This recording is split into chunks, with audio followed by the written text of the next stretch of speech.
Bago tayo magpatuloy, huwag kalimutang mag-subscribe sa aking channel.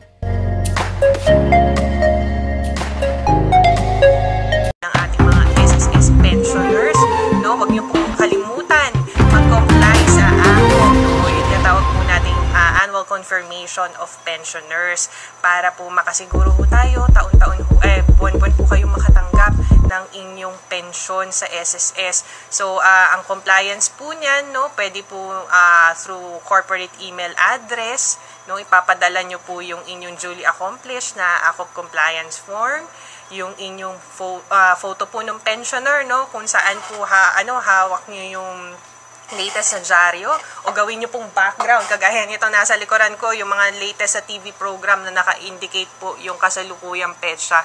So ipadadala nyo lamang po yan sa corporate email address ng ating pong mga SSS branches. So para ho doon sa kumpletong detalye, no, ng mga corporate email address ng ating pong mga SSS branches, bisitahin nyo lamang po yung ating pong SSS website, www.sss.gov.ph. If sa tingin mo, natulungan ka ng video ko na ito, nakasave ka sa oras mo, you can click yung thanks button at any amount ay malaking help sa pag-grow ng channel ko. Yun lang po muna ang aking update.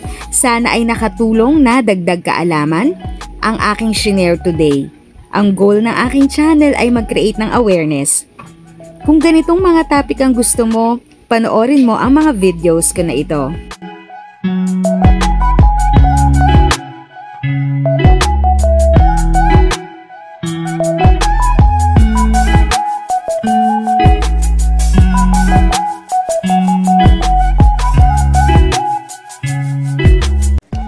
Thanks for watching! Kung may kapamilya, kaibigan o kakilala sa tingin mo ay magiging interesado sa video, please share or tag sila sa comment section.